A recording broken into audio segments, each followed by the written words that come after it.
Hello friends, welcome to the ISNA medical classes. Today we will discuss regarding parasites. First we will discuss about introduction of the parasites.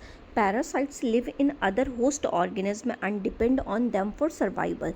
जो parasites होते हैं ये other host organism के अंदर रहते हैं और ये अपने survival के लिए मतलब ये live रह सकें इसलिए वो किसके ऊपर dependent होते हैं, जिस host organism के अंदर ये रह रहे होते हैं उसके ऊपर ये dependent हो जाते हैं अपने survival के लिए. Parasites that can affect human include ticks, lice and hookworms. जो पैरासाइट्स होते हैं जो ह्यूमन को इम्पैक्ट करते हैं वो क्या होते हैं, टिक्स हो गया, लाइस हो गया और हुकवॉर्म है. Without a host a parasite can not live, grow and multiply. बिना होस्ट के कोई भी पैरासाइट जो होता है वो ना कि लिव कर सकता है मतलब जीवित नहीं रह सकता, ना ही ग्रो कर सकता और ना ही ये मल्टीप्लाई कर सकता है. For this reason, a parasite rarely kills its host, but it can spread disease, some of which may be fatal.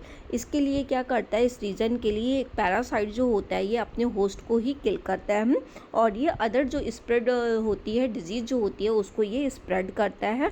और जो इसमें से कुछ डिजीज़ कंडीशन ऐसी हो जाती हैं जो कैसी हो जाती हैं जिससे डेथ भी हो सकती है, मतलब फैटल डिजीज़ कंडीशन भी हो सकती है जिससे कि जो पर्सन के अंदर रह रहा होगा उसकी इवन डेथ भी हो जाती है. नेक्स्ट वन क्या है, पैरासाइट्स क्या हैं ये हमारे.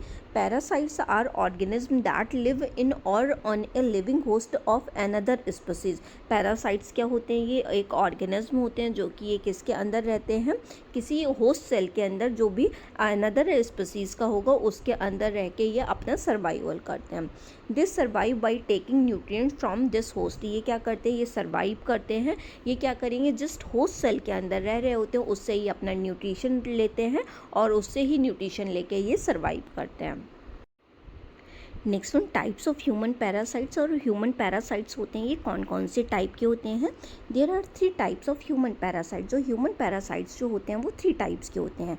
फर्स्ट वन क्या है हमारा प्रोटोजोआ, नेक्स्ट वन क्या है हमारा हेलमिन्थिस, थर्ड वन क्या है हमारा एक्टोपैरासाइट्स. जो प्रोटोजोआ होता है वो क्या होता है, protozoa are single celled organism that can multiply in humans. जो प्रोटोजोन्स होते हैं ये क्या रहते हैं, ये सिंगल सेल के ऑर्गेनिज्म रहते हैं, ये ह्यूमन के अंदर मल्टीप्लाई करते हैं. These parasites can spread through contaminated food and water, person to person contact and insect bite. जो ये पैरासाइट्स होते हैं जो प्रोटोजोन्स है ये कंटामिनेटेड फूड के थ्रू, वाटर के थ्रू, पर्सन से पर्सन के अंदर कांटेक्ट के द्वारा और ये इंसेक्ट बाइट के द्वारा ये क्या होते हैं, ये डिजीज कॉज कर सकते हैं और ये एक दूसरे के अंदर ट्रांसफ़र हो सकते हैं. Protozoa include plasmodium malaria which cause malaria infection and cryptosporidium which is ingestible. जो प्रोटोजोआ होता है ये क्या इंक्लूड करता है, ये प्लाज्मोडियम मलेरिया है जो कि ये मलेरिया जो है वो कॉज करता है और ये क्या करेगा, ये जो मच्छर के काटने से ये क्या हो जाता है, मलेरिया हो जाता है. और क्रिप्टोस्पोरेडियम ये कॉज करता है, ये क्या होता है, ये एक इंजेस्टेबल है, इसको हम इंजेस्ट भी कर सकते हैं. नेक्स्ट वन क्या है, हेलमिन्थिस. हेलमिन्थिस क्या होता है, helminths are parasitic worm that often root in a person digestive tract. Helminths क्या होते हैं, जो ये पेट में कीड़े पड़ जाते हैं उनको हम हेलमिन्थिस भी बोलते हैं. ये क्या है, ये पैरासिटिक वर्म्स होते हैं, ये क्या करते हैं, ये पर्सन के डाइजेस्टिव ट्रैक्ट के अंदर जाके ये ग्रो करते हैं. These parasites can not multiply और divide within a human body and eventually pass through a person's stool. ये जो पैरासाइट्स होते हैं ये मल्टीप्लाई और डिवाइड नहीं करते हैं ह्यूमन बॉडी के अंदर और ये क्या करेंगे, ये ह्यूमन बॉडी के अंदर उसके स्टूल से पास होके ये निकल जाते हैं. These include ascaris lumbricoides and the hookworm parasite. ये क्या इंक्लूड करते हैं, इनके एग्जाम्पल है ascaris lumbricoides and the hookworm. Next one क्या है हमारे एक्टोपैरासाइट्स. एक्टोपैरासाइट्स क्या होते हैं, ectoparasates are small organisms that live on the outside of the body. These include ticks, fleas and the lice. जो ectoparasates होते हैं ये स्मॉल ऑर्गेनिज्म होते हैं, ये आउटसाइड ऑफ द बॉडी जो होते हैं ये रहते हैं और जो क्या इंक्लूड करते हैं, टिक हो गया, फ्लियाज हो गया और लाइसिस हो गया. मतलब जैसे सर में जुएँ वगैरह जो पड़ जाते हैं तो ये क्या रहते हैं, ये जो है वो एक्टोपैरासाइट्स होते हैं. नेक्स्ट वन क्या है, डिजीज़ कॉज बाई पैरासाइट्स. अब ये कुछ पैरासाइट्स होते हैं ये जो कुछ कॉमन डिजीज़ हैं वो कॉज करते हैं. फर्स्ट वन है हमारा मलेरिया. मलेरिया क्या होता है, plasmodium is a single cell parasite that cause malaria. जो प्लाज्मोडियम होता है जो कि सिंगल सेल पैरासाइट है, ये क्या कॉज करता है, मलेरिया को कॉज करता है। This disease cause fever, headache and chills, it can be fatal. ये डिजीज़ क्या कॉज करती है, फीवर कॉज करती है, हेडेक कॉज करेगी, चिल्स कॉज करेगी, पर्सन को जो सिवरिंग देके होगा वो फीवर आएगा, और ये समटाइम ये फेटल कंडीशन भी हो सकती है, मतलब इवन पर्सन की डेथ भी हो सकती है। The Anopheles mosquito carries the blood born parasite and transmit it through the biting human. जो एनाफिलिस फीमेल एनाफिलिस मॉस्किटो होता है, ये क्या करता है, ये जो इन्फेक्शन होगा वो कैरी करता है, और ये क्या करेगा, ब्लड बॉर्न पैरासाइट्स के थ्रू ये ह्यूमन को काट लेता है जब जाके, तो ये ब्लड के थ्रू उसके बॉडी के अंदर चला जाता है और उसको ये डिजीज़ कॉज कर देता है, जिसको हम मलेरिया कहते हैं। नेक्स्ट वन है चागास डिजीज। चागास डिजीज़ क्या होती है, this affect the blood, muscles, nerves, heart, oesophagus and colon. ये क्या करती है, डिजीज जो है ब्लड को इम्पेक्ट करती है, मसल्स को इम्पेक्ट करेगी, नर्व्स हो गया, पर्सन की हार्ट हो गया, ईसोफेगस हो गया, और कोलॉन रीजन को इम्पैक्ट करती है। It is transmitted through a insect bite. जो ये चागास डिजीज़ होती है, ये इंसेक्ट बाइट के थ्रू ये ट्रांसफ़र होता है। नेक्स्ट वन है टॉक्सोप्लाज्मोसिस। टॉक्सोप्लाज्मोसिस क्या होता है, this is a parasitic pneumonia that result from an infection with toxoplasma gondii organism. ये क्या होता है, ये एक पैरासाइट के थ्रू होने वाला निमोनिया है जो कि ये इन्फेक्शन में कॉज हो जाता है, और इसको ये किस ऑर्गेनिज्म की वजह से हो रहा है, ये टॉक्सोप्लाज्मा गोंडई ऑर्गेनिज्म की वजह से होता है। It affect the liver, heart, eyes and brain. और ये क्या करता है, ये लिवर को इम्पेक्ट करेगा, पर्सन के हार्ट और आइज और ब्रेन को इम्पेक्ट करेगा, और ये डिजीज़ जो है टॉक्सोप्लाज्मोसिस ये वर्ल्ड वाइड अकर होती है।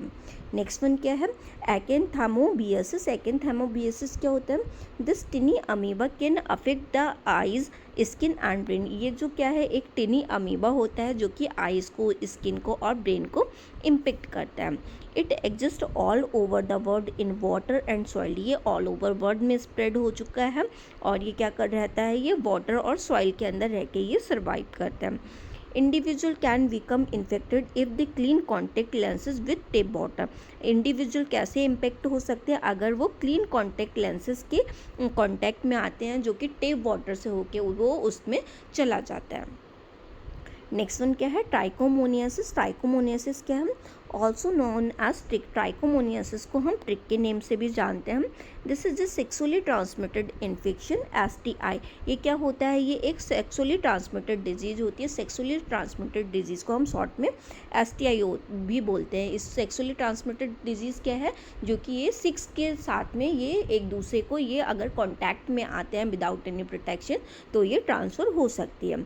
It is the result of the parasite trichomonas vaginalis. ये किसकी वजह से हो रही है, ऑर्गेनिज्म जो पैरासाइट्स है ट्राइकोमोनास वैजिनालिस, उसकी वजह से ये कॉज करती है। It affect the female urogenital tract. ये फीमेल के जो जेनाइटल ट्रैक्ट होता है, जहाँ से यूरिन पास की जाती है, वहाँ को ये इम्पेक्ट करती है। It can exist in male but usually without symptoms. ये क्या रहती है, ये मेल के अंदर भी प्रेजेंट हो सकती है, लेकिन उसमें कोई सिम्टम्स जो होते हैं वो कॉज नहीं करती है। नेक्स्ट वन क्या है, साइन सिम्टम्स क्या होते हैं पैरासिटिक इन्फेक्शन के।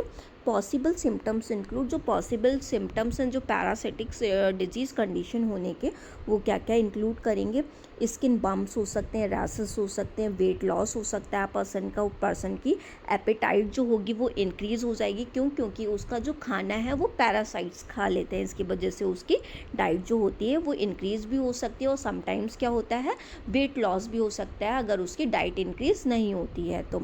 एब्डोमिनल पेन भी प्रेजेंट रहेगा पर्सन को, डायरिया और वोमिटिंग भी प्रेजेंट रहता है पर्सन को, स्लीपिंग प्रॉब्लम प्रेजेंट रहेंगी, अनीमिया हो सकता है पर्सन को, एक्स और पेन रहेगा उसको, कहीं पे भी एक रह सकता है, एलर्जीज प्रेजेंट हो सकती है, weakness and general unwell feeling, उसको वीकनेस जैसी आएगी और डिजीनेस काइंड ऑफ वो फील कर सकता है, और पर्सन को फीवर भी आ सकता है। Next one, however, parasite can pass on a wide variety of conditions, so symptoms are hard to predict. जो parasites होते हैं वो उसकी wide varieties of conditions रहती हैं, इसलिए जो उसके symptoms जो होते हैं predict करना difficult हो जाता है। Often they are no symptoms और symptoms appear long after infection. कभी कभी क्या होता है, पैरासाइट्स अगर बॉडी के अंदर है भी तो वो विदाउट सिम्टम्स भी रह सकता है, और बहुत टाइम पैरासाइट्स रहने के बाद में कहीं इन्फेक्शन बहुत टाइम रह लेगा उसमें, तो फिर ये देखने को मिलते हैं उसके symptom. But the parasite can still be transmitted to another person who may develop symptoms. लेकिन पैरासाइट्स क्या होता है, ये दूसरे अगर नहीं भी सिम्टम्स दिखने को मिल रहे हैं तब भी ये क्या करेगा, ये दूसरे पर्सन के अंदर ट्रांसफ़र हो सकता है और वहाँ पे ये सिम्टम्स जो है वो डेवलप कर सकता है। Next one, diagnostic evaluation. हम पर्सन को कैसे डायग्नोज करेंगे कि उसके अंदर जो है वो पैरासिटिक इन्फेक्शन है। The following are some of the test commonly use to diagnose a parasitic infection. कुछ कॉमन टेस्ट होते हैं जो कि जो पैरासिटिक इन्फेक्शन होता है उसको डायग्नोज करने के लिए किया जाता है। फर्स्ट वन है हमारा फीकल एग्जामिनेशन। फीकल एग्जामिनेशन में हम क्या करते हैं, if a person is having diarrhea, gas or other stomach symptoms, there or more stool sample may be collected on different days and examined for a parasite or parasitic acts। अगर कोई भी person होता है जो कि diarrhoea हो रहा है, उसको कोई गैस पास कर रहा है, ऐसे कोई सिम्टम्स देखने को मिलते हैं, तो उसका जो स्टूल का कलेक्शन होता है 3 से ज़्यादा दिन तक का स्टूल हम लेके उसका टेस्ट कराने के लिए भेजते हैं कि वहाँ पे कोई पैरासाइट या फिर पैरासाइट जो एग है वहाँ पे प्रेजेंट है कि नहीं है। नेक्स्ट वन क्या है, पर्सन का इंडोस्कोपी करेंगे। इंडोस्कोपी क्या होता है, if stool sample do not contain a parasite a thin tube called an endoscope may be inserted through the mouth into the intestine to reveal any parasite. अगर जो stool है वो उसमें कोई भी पैरासाइट नहीं आ रहा है तो हम क्या करेंगे, तब भी अगर हमें देखने को लग रहा है कि पर्सन को पैरासिटिक इन्फेक्शन हो सकता है तो उसके माउथ के थ्रू हम एक थिन ट्यूब जो होती है जिसको हम इंडोस्कोप बोलते हैं वो इंसर्ट करते हैं और उसके इंटेस्टाइन के जो पैरासाइट्स होते हैं उसको रिवील करके देखते हैं कि वहाँ पे क्या प्रेजेंट है। उससे क्लियर विजुअलाइजेशन हो जाता है उस एरिया का कि पता चल जाता है कि वहाँ पे क्या प्रेजेंट है। नेक्स्ट वन क्या है, कोलोनोस्कोपी। उसका क्या करेंगे, कॉलोन जो है विजिबल करके देखेंगे। It is an alternative to an endoscopy. A tube may be inserted through the rectum into the intestine to find parasites. ये क्या होता है, ये एज ए इंडोस्कोपी होता है, लेकिन इंडोस्कोपी हम कहाँ से कर रहे हैं, माउथ से। ये कहाँ से करेंगे, हम इसका कोलोन रीजन से करेंगे। उसमें क्या करेंगे, रेक्टम के थ्रू उसकी इंटेस्टाइन को विजुलाइज करके देखा जाता है कि वहाँ पे पैरासिटिक इन्फेक्शन प्रेजेंट है कि नहीं है। नेक्स्ट वन क्या करेंगे, ब्लड टेस्ट करेंगे। A health care professional may perform a blood test to detect a specific parasitic infection. इसमें हेल्थ केयर प्रोफेशनल क्या करेगा, उसका ब्लड लेके एग्जामिन करेगा कि वहाँ पे उसको पैरासिटिक इन्फेक्शन प्रेजेंट है कि नहीं है। Next, imaging test and X-ray can help detect parasites associated lesion in a person's organs. हम क्या करेंगे, एक्सरे करके भी डिटेक्ट कर सकते हैं कि वहाँ पे जो कोई भी अगर लीजन्स वगैरह प्रेजेंट है वहाँ का एक्सरे एग्जामिन करके देख सकते हैं कि वहाँ पे पैरासिटिक इन्फेक्शन है कि नहीं है। For more detail images of the organs I doctor a magnetic resonance imaging that is called MRI scan computerised axial tomography. अगर हमें मोर डिटेल जाननी है उस ऑर्गन की तो हम MRI या फिर जो CAT होता है, कैट जो होता है कंप्यूटराइज एक्सियल टोमोग्राफी जो है उसके थ्रू हम एग्जामिन करके देख सकते हैं, जो कि एक बिल्कुल क्लियर पिक्चर देता है पर्टिकुलर ऑर्गन की। तो उससे पता चल जाता है कि वहाँ पे पैरासिटिक इन्फेक्शन प्रेजेंट है कि नहीं है। नेक्स्ट वन, ट्रीटमेंट हम क्या करेंगे, following medication are commonly use to treat various types of parasitic infection. Following medication जो हैं जो वेरियस टाइप के पैरासिटिक इन्फेक्शन को ट्रीट करने के लिए यूज़ की जाती हैं। फर्स्ट वन है हमारा मेट्रोनिडाजल, जिसको हम फ्लेजल भी बोलते हैं। This antibiotic kill parasitic infection to the gastrointestinal tract और reproductive system including amoebiasis, giardiasis, trichomoniasis and vaginal infection. जो ये क्या होती है, मेट्रोनिडाजोल है, ये एक एंटीबायोटिक होती है जो कि एक पैरासिटिक इन्फेक्शन अगर GI ट्रैक्ट के अंदर हो रहे हैं, रिप्रोडक्टिव ट्रैक्ट के अंदर हो रहे हैं, जो कि किसकी वजह से हो रहा है, एमीबियासिस, जियार्डियासिस, ट्रैकोमोनियासिस या वेजाइनल इन्फेक्शन हो रहे हैं, तो उसको ट्रीट करने में हेल्प करती है। नेक्स्ट वन क्या है, इवरमेक्टिन। इवरमेक्टिन क्या है, this is available as an oral tablet, cream और lotion and treat parasitic infection. ये जो रहती है एक अवेलेबल रहती है ओरल टैबलेट में भी, क्रीम में भी, लोशन में भी, जो कि ये पैरासिटिक इन्फेक्शन जो हो जाते हैं जो कि इंटेस्टाइनल ट्रैक्ट में हो रहा है, है, आइज़ में हो रहा है, स्किन में हो रहा है, स्कैबीज हो रहा है, या फिर मैनी टाइप्स ऑफ वॉर्म्स हो रहे हैं, उनको ये ओरल फॉर्म में या फिर क्रीम या लोशन फॉर्म में वहाँ पे अगर लोशन फॉर्म में अप्लाई हो सकते हैं उसको करते हैं, या फिर नहीं हो पा रही है तो हम उसको ओरल फॉर्म में भी दे सकते हैं। नेक्स्ट वन है हमारा क्लोरोक्विन। क्लोरोक्विन क्या होती है? ये मेनली ड्रग जो होती है इसको मलेरिया को ट्रीट करने के लिए दिया जाता है। नेक्स्ट वन क्या है? नीटाजोग्नाइड। नीटाजोग्नाइड क्या होती है? डायरिया सिम्टम्स जो हो जाते हैं जो कि पैरासिटिक इन्फेक्शन की वजह से कॉज होते हैं। किस में होते हैं? ये गैस्ट्रोइंटेस्टाइनल ट्रैक्ट में होते हैं, जो कि क्रिप्टोस्पोडियोसिस और जियार्डियोसिस जो होते हैं पैरासाइट्स वो इंक्लूड करते हैं, उनको ट्रीट करने के लिए दिया जाता है जो डायरिया के सिम्टम्स होते हैं। नेक्स्ट वन क्या है? प्रिवेंशन। प्रिवेंशन में हम कैसे इसको हम पैरासिटिक इन्फेक्शन है उसको हम रोक सकते हैं। Person can reduce there risk of parasitic infection by, person जो है वो अपना रिस्क जो है वो पहले से ही रिड्यूस कर सकता है पैरासिटिक इन्फेक्शन होने का।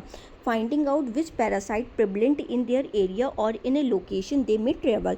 हमें सबसे पहले फाइंड आउट करना है जहाँ पे भी हम ट्रैवल कर रहे हैं वहाँ पे कौन सा पैरासिटिक इन्फेक्शन जो है वो कॉज कर रहा है, मतलब पहले से ही प्रेजेंट है। Taking precautions such as using insect repellent and places where mosquitoes are common.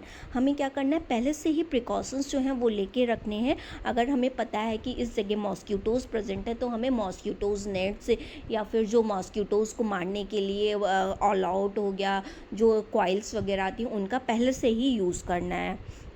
Being careful to eat only well cooked fish and meat. हमें जब भी खाना खाना है जैसे नॉन वेजिटेरियन है तो अगर हम फ़िश या मीट खा रहे हैं तो हमें पहले से ही उसको बहुत अच्छी तरीके से कुकड करना है।